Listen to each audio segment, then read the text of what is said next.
Bonjour à tous, je m'appelle Pamela et je suis infirmière du coup depuis 15 ans. Je travaille dans un hôpital de la banlieue parisienne et j'ai décidé de commencer à faire des vidéos pour aider les étudiants notamment pour mieux prendre en charge les patients et surtout mieux comprendre tous les cours qui sont dispensés à l'EPSI et puis à la fac. Parce que des fois, ça peut être un petit peu, je pense, flou.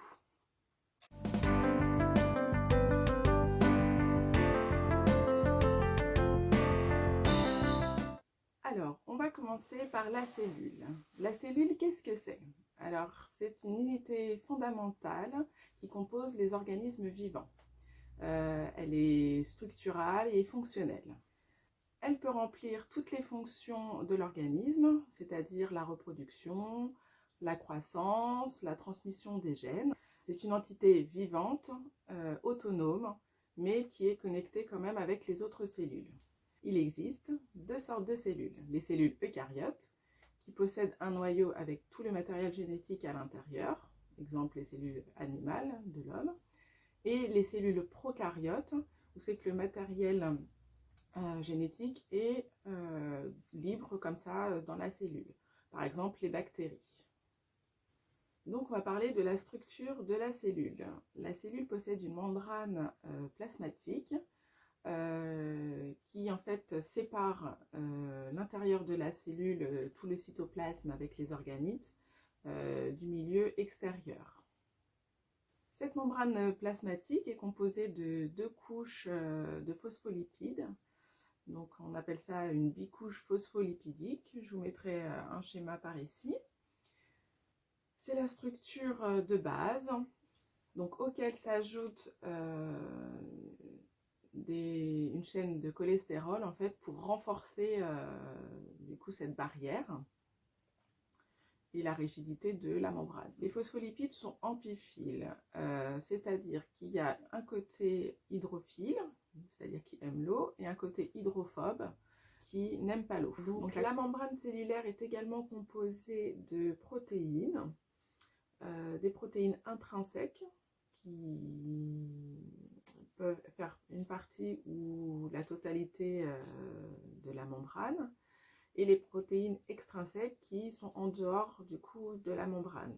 Et du coup, on verra plus tard à quoi servent ces protéines.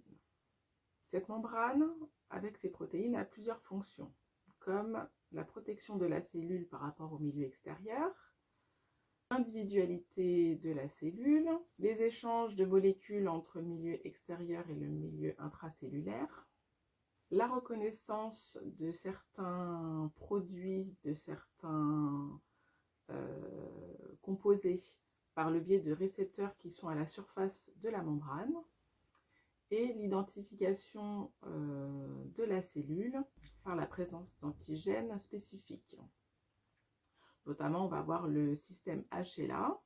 Donc, le système HLA, brièvement, c'est un ensemble de marqueurs à la surface de la membrane qui permet à chaque individu de reconnaître ses propres cellules, c'est-à-dire de distinguer le soi du non-soi.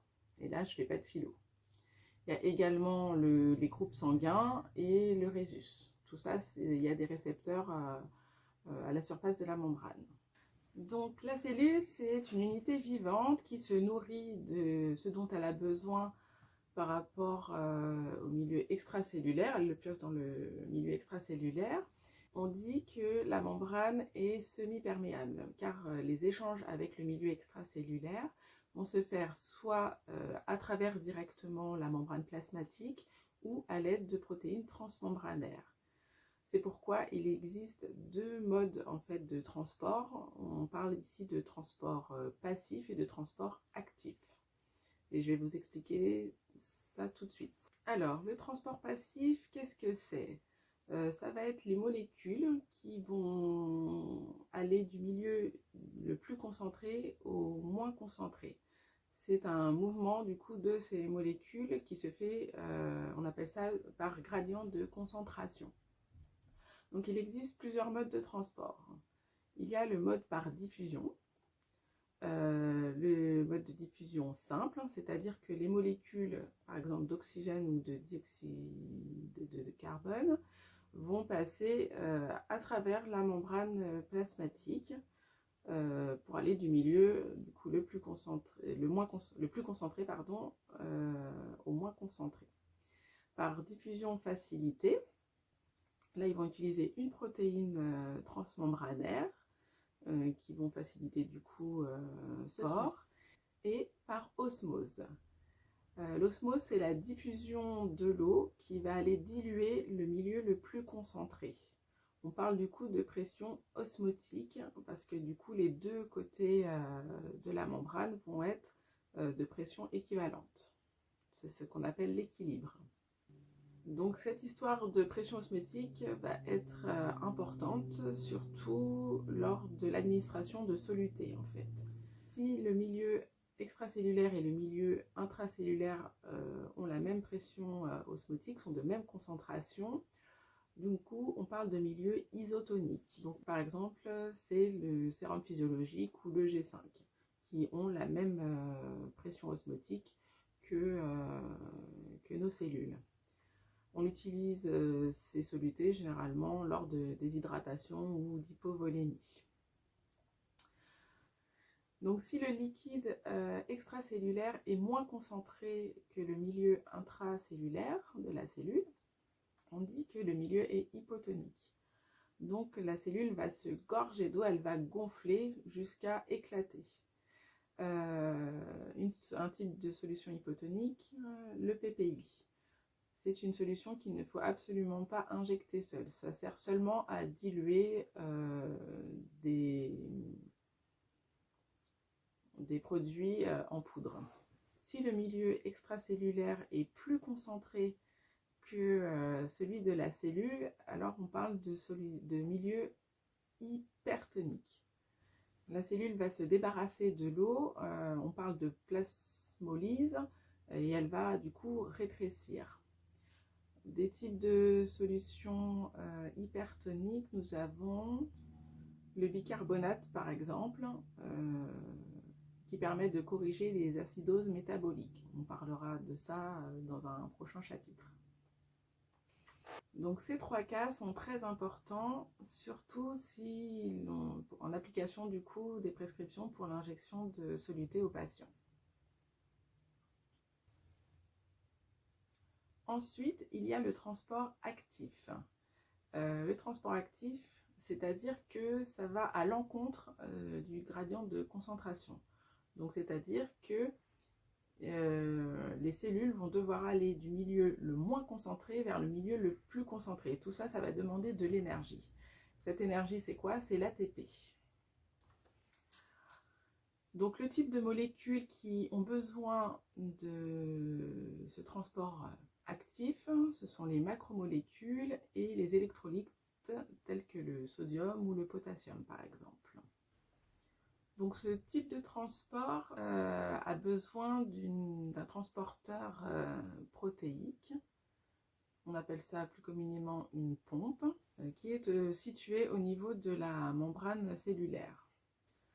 À l'échelle cellulaire, on parle d'endocytose, c'est-à-dire que la cellule va capter des nutriments du milieu extracellulaire jusqu'à invaginer du coup pour capturer les nutriments. Et le processus inverse, c'est-à-dire que la cellule va expulser des déchets dont elle n'aurait pas besoin. Et ce phénomène, c'est l'exocytose. Alors, les protéines de transport. Il en existe trois sortes. Donc, unipores, c'est-à-dire que le transport se fait dans une seule direction, une seule molécule, une seule direction. Il y a les protéines sympores. Là, ça peut être deux molécules toujours dans la même direction. Et les protéines antipores, là, ce seront les deux molécules, mais dans des sens opposés. Par exemple, la pompe sodium-potassium ATPase, du coup, qui capte les ions sodium, libère les ions potassium, et tout ça demande du coup de l'énergie, l'ATP. Pour les protéines Symports, ça va être plutôt un couplage, comme le sodium et le glucose, du coup, qui vont aller dans la même direction.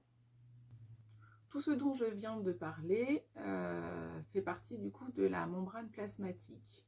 Il existe également du coup le cytoplasme. C'est tout le contenu, tout le matériel de la cellule qui est contenu par la membrane plasmatique. Il y a le cytosol. Le cytosol, en fait, c'est le liquide dans lequel baignent tous ces éléments. Le cytosquelette, et ben comme pour nous, en fait, on a notre squelette osseux, notre squelette musculaire. Et ben la cellule, c'est pareil, elle possède des fibres qui ont fonction de squelette un peu osseux et de squelette musculaire. On va détailler plusieurs éléments qui composent le cytoplasme. Cela s'appelle les organites. Il y a le réticulum endoplasmique, granuleux ou rugueux, suivant l'appellation. À quoi sert ce réticulum? Eh ben, en fait, à la surface, c'est pour ça qu'on l'appelle rugueux, à la surface de sa membrane, il y a les ribosomes qui participent à la création des protéines via les acides aminés. On verra ça plus en détail. Et donc du coup, ça traduit en fait les informations qui proviennent du noyau. Il existe également le réticulum endoplasmique lisse, qui lui intervient dans la détoxification de la cellule ou la synthèse des lipides. Donc les ribosomes qui sont à la surface du réticulum, du coup, participent à la synthèse des protéines via l'ARN messager qui provient du noyau. Il existe également ce qu'on appelle l'appareil de Golgi.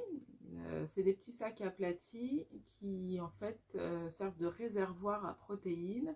Et lorsqu'on a besoin d'une certaine protéine, et ben, des petites vésicules vont se détacher pour ensuite que la protéine aille à l'endroit dont on a besoin d'elle. Il y a également les lysosomes qui contiennent des protéines et des enzymes. Ces lysosomes vont avoir pour fonction en fait de détruire d'autres protéines ou d'autres enzymes dont le corps n'aurait plus besoin. On appelle ça la digestion cellulaire. Les mitochondries, c'est très intéressant, c'est ce qui va produire généralement l'énergie. Elles possèdent leur propre ADN mitochondrial qui flotte dans leur cytoplasme. Je vous mettrai une illustration également. Les mitochondries forment l'ATP, l'ATP qui est la molécule dont les protéines transmembranaires vont avoir besoin, notamment pour le transport actif, comme on l'a dit plus haut. En fait, ça fournit l'énergie dont les cellules ont besoin. Il existe aussi les vacuoles, qui sont des petits sacs, des petites vésicules, qui stockent des protéines pour être utilisées dans un second temps, ou des déchets qui vont être éliminés. Et enfin, il y a le noyau avec sa partie interne qui contient la chromatine, c'est-à-dire tout le matériel génétique décondensé, et le nucléole qui est constitué d'ARN, qui est associé à des protéines, vont constituer les ribosomes. Et voici la fin de ce premier chapitre. J'espère que votre cerveau n'est pas trop en feu, parce que c'est assez effectivement complexe et indigeste. Après, je pense honnêtement que dans notre métier, il faut quand même savoir les bases fondamentales, pour savoir comment le corps humain fonctionne correctement, pour que justement quand ça dysfonctionne, qu'on sache un petit peu les mécanismes qui sont mis en cause. Donc c'est vrai que les premiers cours, ça va pas être de la rigolade. J'espère être assez claire et que ce soit assez fluide. Alors je débute, hein, donc soyez indulgents s'il vous plaît. N'hésitez pas du coup à laisser des commentaires, à revenir sur des points qui sont peut-être pas clairs, qui n'ont pas été clairs. Et du coup, likez et puis à la prochaine, du coup, dans d'autres chapitres. Merci.